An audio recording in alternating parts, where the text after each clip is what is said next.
Fintech Chatter Podcast, brought to you by Tier 1 People, the leaders in executive search for fintech ventures.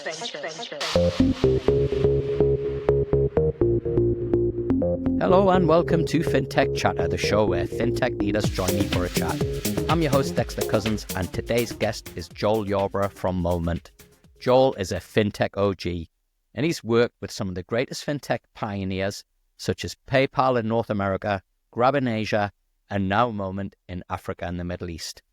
Joel is joining me to share his fintech journey and some of his learnings along the way, as well as sharing some of the huge opportunities for fintech outside of Australia and North America. Joel, welcome to your, I was going to say Fintech Chatter debut, but this is take two. We tried unsuccessfully in a very noisy Singapore Fintech Festival, and I think the background chatter was just way too much to put out there as audio for people to listen to on their Saturday morning walk. Welcome back. Thanks, Dexter. Great to be back. And the background chatter is almost a metaphor for Fintech Festival. So you nailed it there. Awesome. Thank you so much for joining me. I'm really pleased to be doing this. You're somebody who I think, through reputation and my network, people have spoken so highly about, and then I got to spend some time with you at Singapore Fintech Festival, and it didn't disappoint. I think the journey that you shared with me was, one, really inspiring, but two, so insightful. And so I'm delighted that I'm going to kind of share some of those insights with my listeners. But before we kind of go into all of that, maybe as if you could tell our listeners a little bit more about Joel Yarborough and also Moment. Sure. So I've been in the financial services industry my whole career. I started off originally at a strategy consulting firm, left and started an online learning firm, which had a T9C little exit, went back into consulting, did internet consulting with many of the big banks during the Internet 1.0 and 2.0 era, and eventually landed up at JP Morgan doing internet work for them for about 5 years through the GFC, and the end of which I was lucky enough to end up at PayPal, right? And I consider myself kind of early third generation PayPal. I was there for 6 years in 3 different roles, both a global product role. I was in Asia. I led the product team in Asia for a couple of years. And then I went back to the US and was able to work with really all of the big internet companies really you've ever heard of, with the one exception of Amazon, except that I have spent plenty of time with Amazon off and on in other contexts as well. So I had this kind of incredible exposure to the breadth and depth of Silicon Valley. And I came back to Asia. When I was in the APAC role, I was in Singapore, and I came back after a couple of years to lead product for Grab, and then help walk Grab into the payments era and the super app era fairly early on. And then Rapid for 6 years, right? And Rapid was about solving the global payment problem that we saw with a lot of these big internet companies that I mentioned, where they wanted to be hyper local everywhere around the world, but not invest resource into actually building out those teams, right? That they weren't their core business, which was typically advertising. That's where people's careers were made, and so the payment teams were relatively small given the scale of their operations. So there for 6 years, and then at Moment is a new company focused on building the last effectively payment network for Africa, right? The biggest network, the widest network that touches, the potential of 1.5 billion people today, growing to 2.5 billion people over the next 20 years. It's a partnership. Our largest strategic investor is the biggest TV entertainment company in Africa, a company called MultiChoice, whose legacy is in the satellite dish, digital antenna, and now streaming era. They own TV studios, they own sports rights for every sport you can imagine, and they manufacture an enormous amount of local content, and then have about 100 million monthly active viewers sitting on couches all around Africa watching content. So there's a unique opportunity to get a huge bootstrap into building a payment business, addressing an already large corporate customer, already operating in 40 countries, and we're leveraging that opportunity, right? So as of today, we've been processing, actually just for under 12 months at this point, we're actually processing payments in 44 countries today across 2 of their brands. We've gone to the market to start to bring in additional corporate customers, which is kind of where we are from a product journey at this point, and open up access to those corporate customers to a truly Pan-African collection suite that at the same time has done things like launch the first consumer to business real-time payment collection solution in South Africa on top of their RTP rails, while also having a huge multi-million location physical CAC footprint, while also processing cards across this kind of vast sweep that I mentioned, et cetera. Why does it matter, right? It matters because Africa is the only population around the world that's effectively still growing, right? If you look at any demographic birth rate map around the world, you could see almost every other economy, population rates are going down. Africa, they're still growing up meaningfully, and the expectation is that they'll continue to be high for about the next 20 years until they finally turn down again in Africa, which means you have 1 billion people yet to be born and an additional 1.5 billion people who will be coming into the economy. When you hit that 20-year horizon, you're going to have the largest working age population in the world in Africa, the largest urbanized working population in Africa. And what I think is very unique, and I'm physically sitting in Singapore at the moment, we met in Singapore Fintech Festival. What's really unique is that when you look at, payment trends around the world, whether it's LATAM, whether it's Central America, whether it's South Asia, East Asia, or Southeast Asia that we know very well, all of those trends have some little analog today, or in the case of places like Kenya, some big analog today in things we've seen other places around the world. But for a continent of 54 countries and this huge number of people, there isn't one story, or there isn't one product you can roll out. There isn't one magic solution. So if you build a team that's diverse enough, and if you bring in inputs from around the world broadly enough, you can build a platform that is flexible enough to then have the right tools to address the different cultural and local needs all across this quite enormous continent. So that's what's very exciting for me, is to take a career's worth of payment experience, hopefully some insight, but definitely experience, and then apply it to one of the biggest mission-driven opportunities in the world. So one of the things that we kind of tend to get bogged down in fintech is buzzwords and terms, and you were the super app of all super apps, Grab. You were there. We've had, embedded finance. It's now the kind of latest term. And they always, to me, seem, rather than kind of descriptive of what is the problem and the opportunity that you're solving, they seem to be very much just kind of, buzzwords that make it easier for us to go and talk at conferences. What you've described there, I couldn't put a term on that to summarize it. Have you been able to come up with a term to describe, in like 1 or 2 words, what it is that you're building at the moment? At the end of the day, we're building a network and a business that lets us digitize the population, right, and move the path, the population from cash to digital. And why does that matter? It's because people get lower prices, better access to services, more secure services. We unlock credit. And we unlock, therefore, human opportunity, right? At the end of the day, right? The more cash you take out the system, the more opportunity you can unlock, and for a large number of people. That's what we're focused on. And that was, I guess, the kind of roots, the origin of fintech, right? Was to create this fairer society where wealth was distributed a little bit more evenly, and there was a kind of access to financial products and financial services that people didn't have.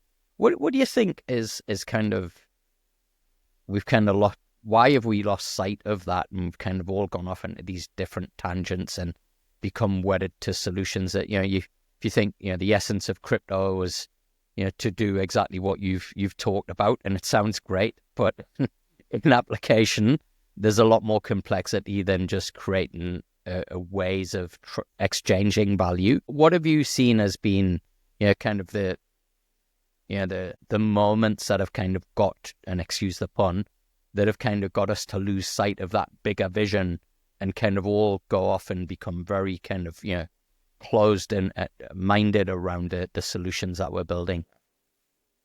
Well, I think let's be fair, right? I think a lot of this stuff, all of this stuff is actually quite hard, right? And if you look at the roots of the modern banking industry, right, they don't go back 100 years, right? They go back thousands of years, right? And so it's easy for us to say, gosh, the time horizon we should explore should be short, right? Because we've all got short attention spans. But I think the reality of the time horizons are very, very long. And even in the last, half a century, right, an awful lot of the work that went in was not altruistic necessarily. People don't always work for altruistic reasons.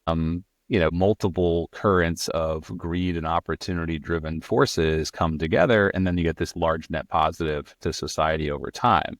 But I don't think you would imagine when I started working and you started working, there was, consumer credit crisis after consumer credit crisis, right? These are companies that were, I would argue, being a bit rapacious, depending on the example, but they still opened the door to companies that I think have done incredible good, like a Capital One, right? That brought data to the market. They inspired a huge number of lookalikes attempting to do what they did and badly. And then companies like, an Affirm or an Afterpay, I don't think would exist, right? Without Capital One having played the role that they did and created thousands of, quantitatively minded, intelligent people inventing new financial products in the market. And, those are great things, but that's the work of many hundreds of thousands and millions of people over time that results in a societal good.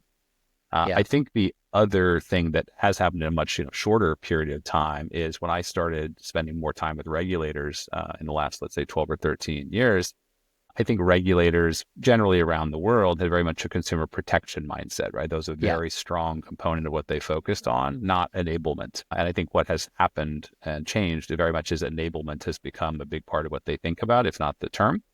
How is my country more competitive? How are my industries more competitive? How do we create jobs? How do we speak to the industry and learn what's going on? What you have now, maybe typified by what we saw together at the Singapore Fintech Festival, is this proactive engagement, and not just from one or two hero regulators, but many, many regulators that are now, they have their own peer group, other regulators. They're learning from them. They have their own industry conferences, and they're using that joint knowledge to drive economies forward. I think that's a magical change. And the pace of the change is increasing so rapidly at this point, whether it's real-time payments, whether it's digital identity, whether it's, data sharing frameworks, as well as protection frameworks that are proliferating around the world to result in outputs that I think are much better. We had an event at the weekend, which was the Mike Tyson-Jake Paul fight, which for some reason has been all over LinkedIn. But I think that, I was watching that fight and, just thinking through our conversation today and just thinking, wow, I would have never connected those dots, right? That kind of event, the implications of that for fintech, the implications of that for exchanging value, name of the organization, right? Like Moment, right? It's like, we've been, it's those moments, right? Like that every one of them that I have, I'd love to say, I had this great Zen life, but the reality is all the great moments that I can think of, at some point I had to pay for them. Right? It was an exchange of value. And I was like, it was I think one of those kind of times where you stop and you get outside of kind of thinking about the problem and thinking about the opportunity and the breadth of that opportunity.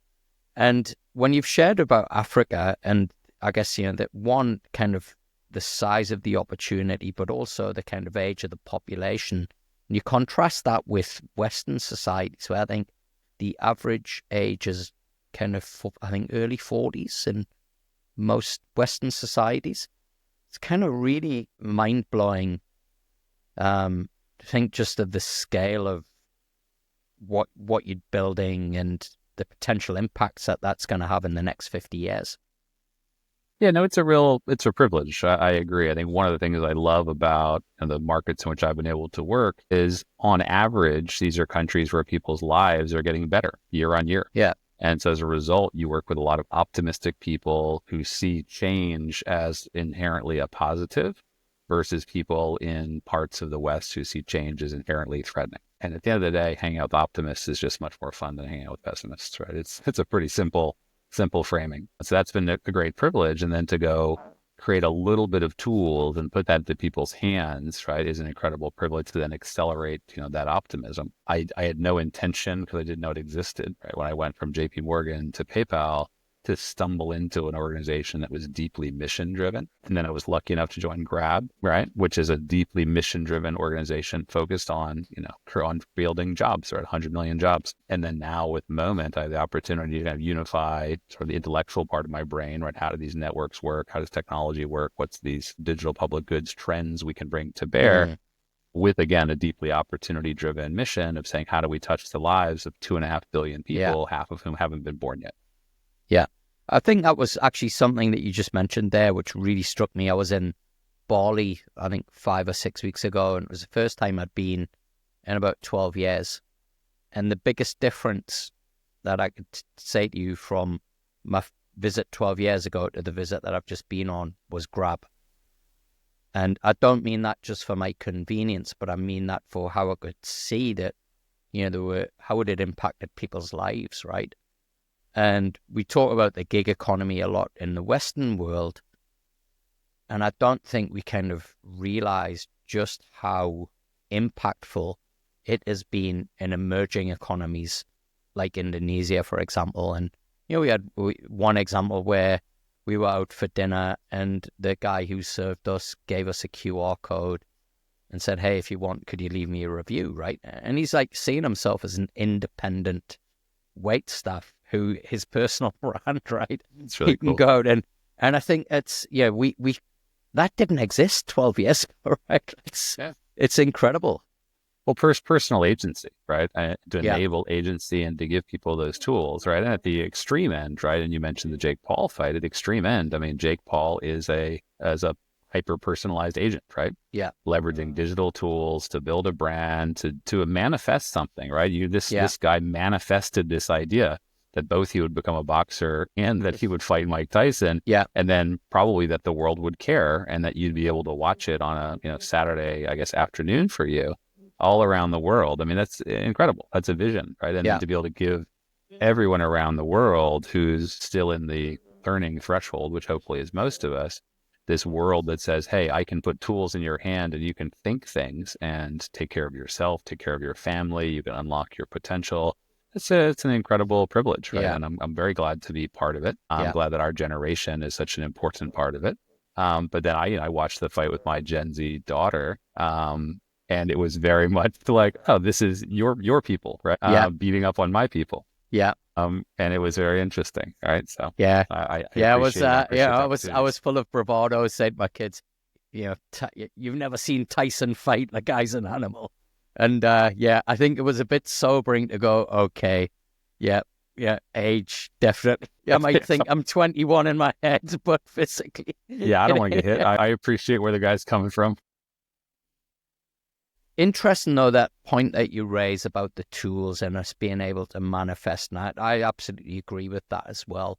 And I think it's one of the perhaps challenges facing the Western world with an aging population that is reluctant to change, that has been sold, or told their whole life, you go to school, you get a degree, you get a job, you have a career, you got a job for life. But we've seen that change, obviously, in the last 20 years, but I think for a lot of people, it's still kind of ingrained in their mindset that, they have to be beholden to an employer and get a regular salary in order to be able to create wealth, and live, comfortably. And I think that's one of the kind of really great kind of byproducts of what we've seen from these fintech solutions like Grab, right? Like what you're doing, is just that how it now kind of changes people's mindsets, sets them on another path, gives them other opportunities. I think here, close at home in Australia, we've seen, Uber and people be able to, kind of supplement their income and invest and do other things through that. I think, the buy now, pay later, I've met with a number of single parents in my network who were able to get rid of credit card debt using buy now, pay later, and now don't use buy now, pay later, right? I think these have been kind of net positives, as you say, for society. I want to talk a little bit about, you've talked to a couple of things there. First one being human capital, which, I've dedicated the last decade of my life to really trying to understand what are the qualities and behaviors and skills, and I guess it's essentially the profile of person who is successful in a startup, scale-up environment.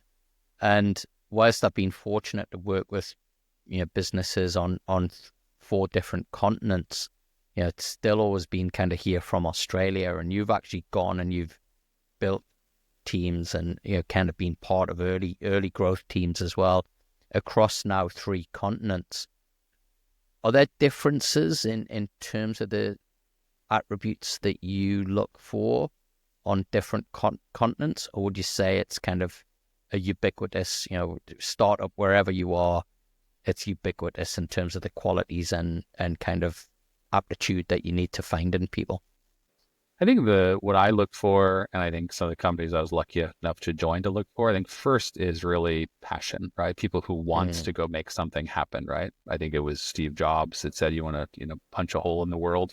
Maybe he was quoting somebody else. People want to make something happen, but then the corollary to that is people want to make something happen as part of a team, right? Most truly great things involve more than one individual actor. So you have to have the ability to collaborate, the ability to learn, the ability to respect that you don't know everything, while also wanting to make things happen, right? Peter Thiel kind of considers it these kind of oppositional attributes that you look for, right? People that are, stubborn, but at the same time inquisitive, right? As I think those are the 2 oppositional attributes that I really look for, is right, people who are passionate to make something happen and to make something happen as part of a team. Most of the things that we do are not unlearnable, right? They're not unresearchable. When Grab was getting going, and I joined at the time when Grab had 30 engineers, right? Almost all of whom had moved from Kuala Lumpur, and almost all of them had no senior engineers. They had learned an awful lot from the internet and from SourceForge and within their own community, because they didn't have 2 layers of experienced engineers above them to learn from. And that's a scrappy, get it done mentality that had created a business that was already worth a couple $1 billion, right, by the time that I joined. And I see that all around the world where people say, oh, well, the tools are there, the education is there, and YouTube videos are there, and all these other wonderful things are here. Like, I don't need someone necessarily to teach me everything, but me and my cohort, we can get together and identify a problem and solve it. I think that comes from mentality. So that point that you raised there is something that I've actually been trying to push, not only with my network, but I've even spoken to Australian government educators about that. That is, for me, the key difference now of the world that we're in now versus the one, the people in their 40s and 50s still want, versus the one that you're helping create, is the number one quality that I think we have to look for in people when we're hiring them is their propensity to learn under pressure and their kind of growth mindset around, how do I actually learn this thing? How do I solve this problem? The information's there. The education system can't keep up because it's moving that fast. And so it really is, I think, down to the individual now to go, hey, what is my responsibility in, and how do I develop the skills that I need?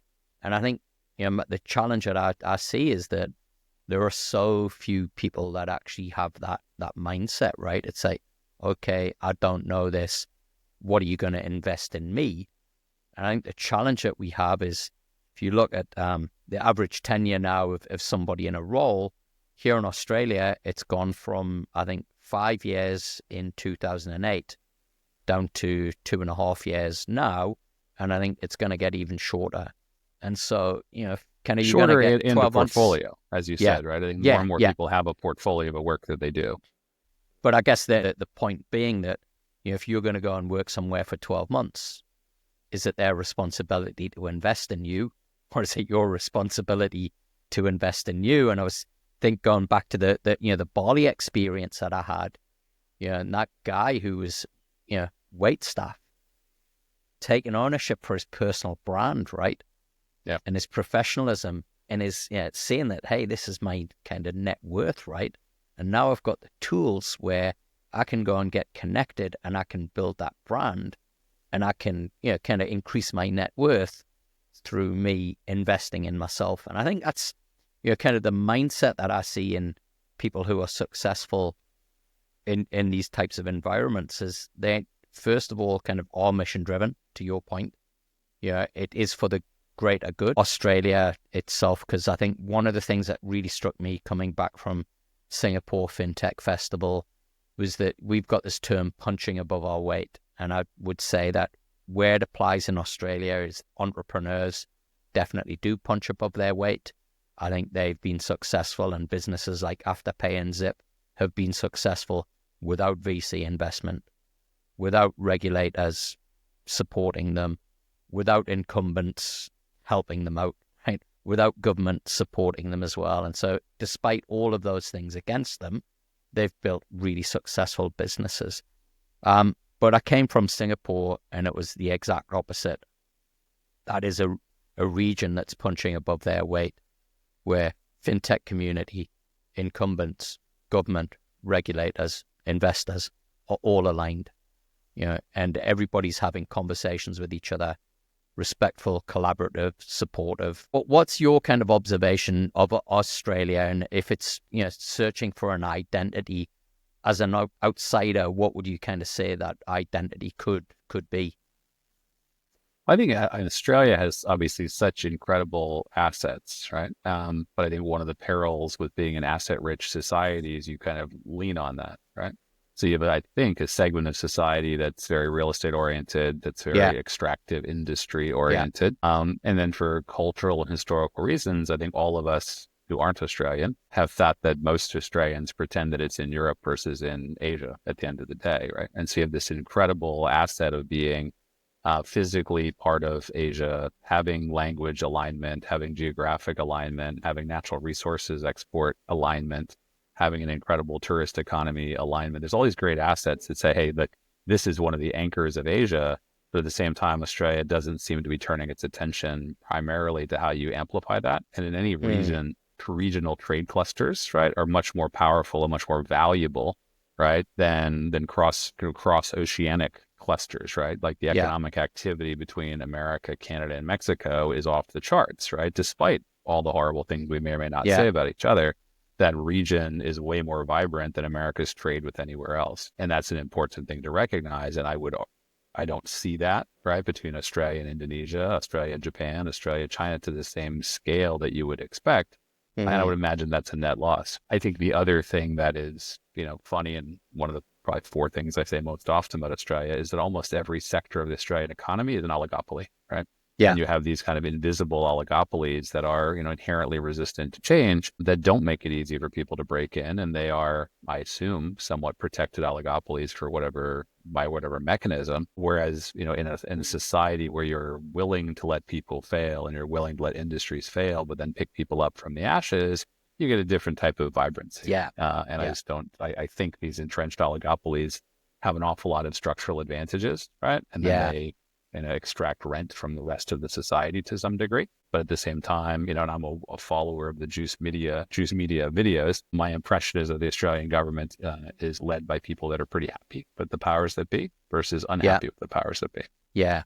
Whereas if I were to contrast that, and not to suggest that, Singapore has done every single thing right, but the reality is they recognize their position in the world and their natural resource assets, which is location primarily, and that human capital is the number one thing that they can focus on, right? So they're very intentional about how they invest in human capital, and not just an early age, but mid-career education kind of across the entire life cycle. And then similarly, they look at small business formation, they look at business vibrancy, they look at, investing in innovation at all levels as another layer on top of that. And then they have this kind of collective set of investments that they make to invest in people, invest in businesses, invest in regulation to drive a vibrant, what is actually not just an economy, but a community.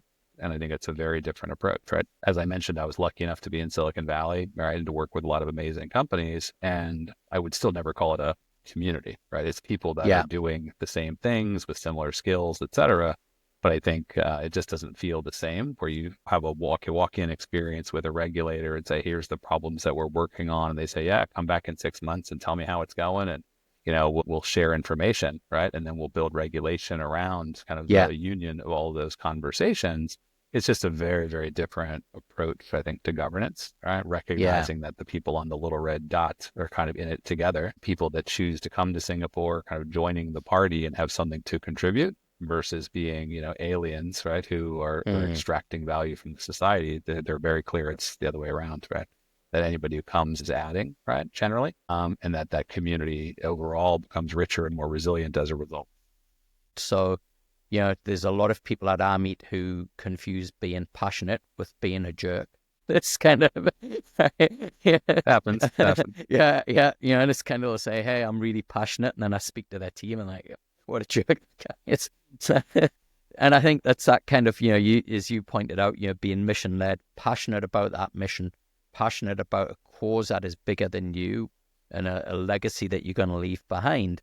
But also that, what is it that you're willing to contribute and sacrifice, right? What are the, delayed gratification? What are you going to invest in yourself? How are you going to make yourself, better when you get to the end of that mission? What is the prize? Is it a, big payoff, or is it who you've become as a person? And I think, the thing that I've found that kind of bonds everybody that is successful in these types of environments is ultimately they're always looking at their next opportunity as a growth opportunity at the end of it.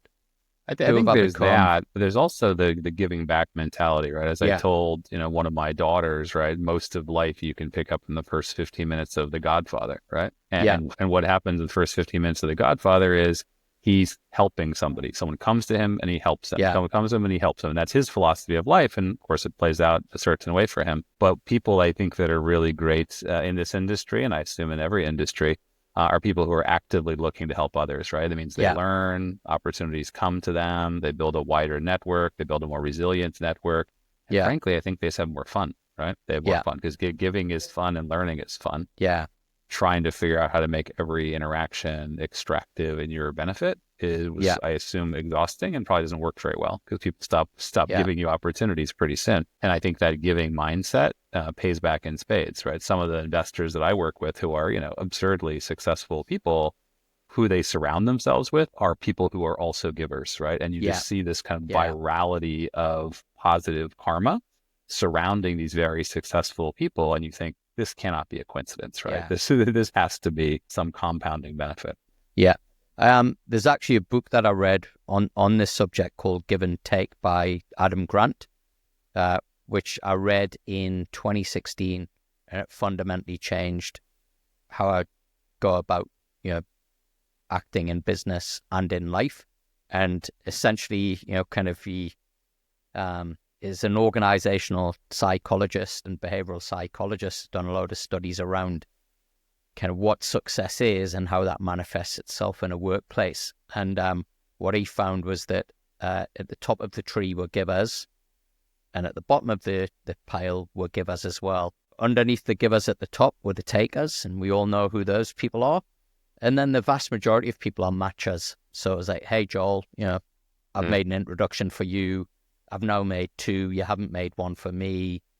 Screw you. I'm never doing anything to help you again, right? That's kind of how most people view that transactional kind of, nature of business.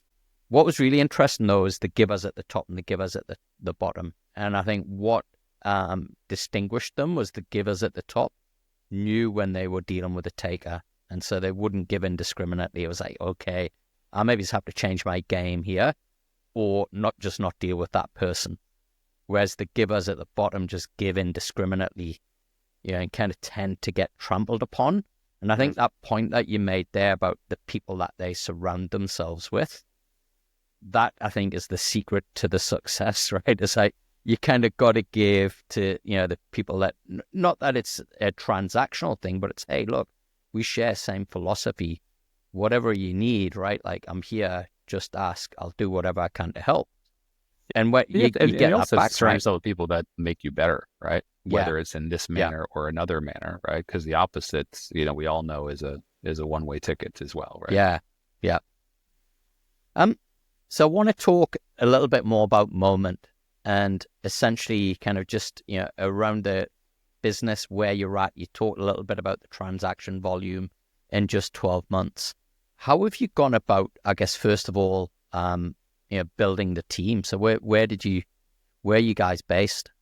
Yeah, most of the team, we have 55 people right now, and most of the team is in Dubai. Right. And the reason for that is, as I mentioned, about team diversity. It's one of the places in the world where we could build the most diverse possible team, right? With a mixture of folks who are African and with African experience, but also with payments experience from every different region around the world. And we've been very intentional about trying to bring the most diverse team possible to bear. And in terms of, I guess, the challenges of, having, I guess, you're in Singapore, teams in Dubai, you're serving customers in Africa. What have been some of the challenges and kind of getting things set up and launched and kind of what tips could you share? I mean, I live on a plane, so that's my tip. Private jet. Bad for the environment, bad for a lot of things, but that's my hack. Yeah. I think the hardest thing, for us, right, because we're lucky enough to be, as we say in America, born on third base, right? We have an incredible investor that represents an incredible initial customer, and so most businesses don't have that. So if you can get that, recommend it. Yeah. I think getting the right team together, right, the right foundational team, right, the leads in the right functional areas who can then build teams underneath them, again with the right attitude. And then if you do it right, the pieces can all cohere together, and you get a team where I think what we see now is faster and faster velocity, right? Yeah. Where I've got folks who are, were brought into the organization, who are not direct reports, who are really picking up and just running with things because they feel that passion and they see the people around them, right, exhibiting that same passion. For me, now going into the festive season towards the end of the year, so we're recording this in November, I can see what the team has to get done between now and Christmas. And my biggest role to play is to stand back, right? Not to push them to go faster, but actually stand back because they know what to do and they're doing it. I don't need to be in a position of confusing people or slowing things down, right? By sowing doubt with what they're already doing. And that's an incredible place to be. And it's entirely based on hiring a team of smart people who want to get stuff done and want to do it together. One of the easiest things that I do in a given day is look at Slack and say, oh, well, here's a problem. And I can now see 30 messages later, the problem has been correctly identified as being addressed, right? It's like most I've got to do is give them a cheerful emoji. And move on. Whereas in the old world or with teams that were less effective, or when I was a less effective leader, I would want to get involved in every little thing, right? And not necessarily to the benefit. So I think it's really getting the team right? Identifying, and what it's not new terminology that I've invented, but everybody knows that our hiring posture at this point is a default no, right? We're not going to hire anybody that we're not confident is a true bar raiser who's going to help our culture and help the organization. We would rather have many fewer people than we need than the wrong people. And I was in a conversation a couple weeks ago with an engineering team lead and one of the PMs, and she, the PM, said something that sounded kind of like, and then we could hire some people. And you saw the engineering team lead just like bristle. He's like, we don't need people. That wouldn't make us faster. We'll do it ourselves. And like, yes, obviously that's a non-scalable idea at some point, but it's a great attitude, right? To say, look, now we've got this covered. If it's a problem worth doing, we'll do it. And it's an interesting point that you raise, because I think one of the challenges that I've seen a lot of kind of leaders get their head around has been, we've gone from ZERP times where you'd raise money and hiring lots of people was a signal of growth. Now the opposite is true, and that but what I have not seen is the shift in mentality around hiring. And so, that default of no, is actually reversed, right? It's like, how do we sell this opportunity to everybody? And unfortunately, what then happens is you end up hiring people who, they get in on day one and it's, hey, this isn't what, the brochure was selling me at the interview stage. What have you found is that balance between being able to sell the opportunity to attract the right people, but also having that kind of default no of having a high bar for people to get over? Because you kind of don't want to be too arrogant, right? Of you then put off the right people. I think it comes back down to mission, right? As I was talking to another Africa-facing entrepreneur, like there's no one who's going to work in the Africa market, right, or in a lot of emerging markets who isn't kind of good crazy, right? Yeah, like there are way I could go start a calendar app. Yeah, right. Yeah.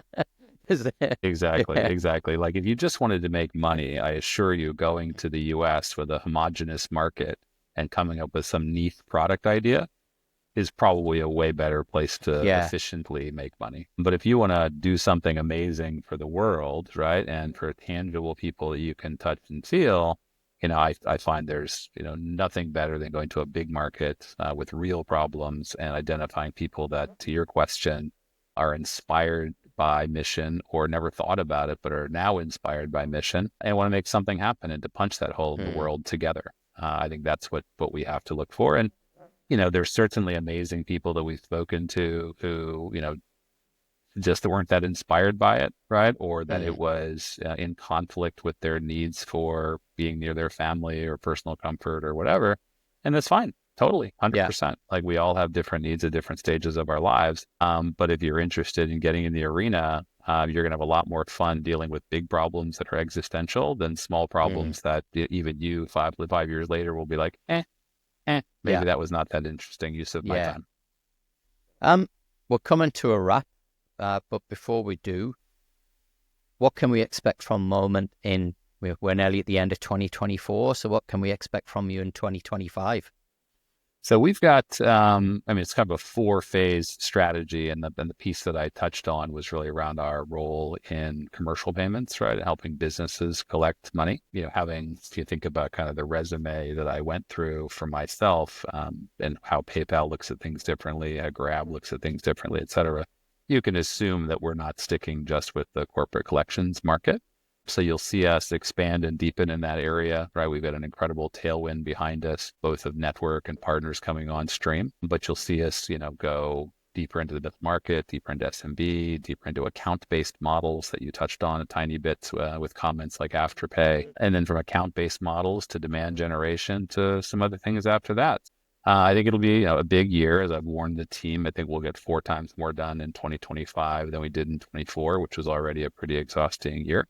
But on top of an amazing technical foundation, on top of an amazing team foundation, on top of some great client names that we're working with already. So exciting times, and happy to check in if I can later on and let you know where we're at. That would be awesome. And look, one last question from me. You're obviously somebody who has been around the industry a long time. I'd therefore, kind of assume that you've got a lot of knowledge and wisdom in the space. Where do you go, podcasts, learning to go and kind of keep topping up your insights and knowledge?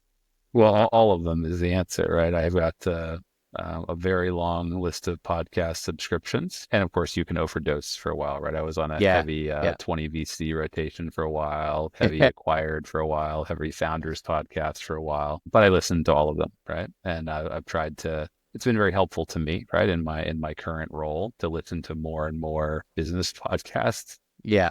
Because there are certainly a lot of mentally challenging frameworks, and you mentioned Adam Grant, that are useful to get in the brain. But actually, let me go orthogonal, right? The real life hack here is I primarily listen when I'm getting exercise, right? So my reward for getting exercise is listening to podcasts and vice versa. Because I think getting out of the house, getting some sunshine in your face is so critical to mental health. And this is a marathon, definitely, right? Not a sprint. And so you got to take care of yourself. So I marry those two things together. Yeah. Yeah. It's amazing the amount of people who tell me that they listen to this podcast at the gym or walking their dog on a Saturday morning. It does make you very, very attuned as to, the quality of content and the quality of guests that they deserve if they're going to give up their Saturday morning. So I want to thank you very much, Joel, for joining me and sharing your insights. It's been a really fascinating discussion. Certainly, it's been eye-opening to hear about regions like Africa and Southeast Asia and see the opportunities there. We're listened to in 44 different countries. If we've got anybody who thinks they're going to break that high bar and wants to find out more about potentially working at Moment, where's the best place for them to find out about careers? Oh, well, we have a careers page on our website, momentco.net. Obviously, we're listing jobs, among other places, on LinkedIn. I'm certainly on LinkedIn, as is most of the team. So yeah, feel free to reach out. We'd love to hear more. We're currently, in addition to Dubai, we're actually building up a team in Cape Town right now. That'll be our second site, and we'll do quite a lot of hiring there for the next 12 months. And then doing a bit of hiring in Lagos as well. So yeah, by all means, we're looking for folks that are, inspired to make change together, and look forward to meeting you. Thanks, Joel. Appreciate your time. Dexter, thank you. And great to meet you a couple times now, and look forward to the third. Yeah, Me too. Well, folks, thanks for joining me. As always, you can follow me on LinkedIn. If you're new to the show, make sure you follow us and subscribe on your favorite podcast player. And if you're coming back, thanks so much for your support. It really does mean a lot to me. Until the next episode, keep well.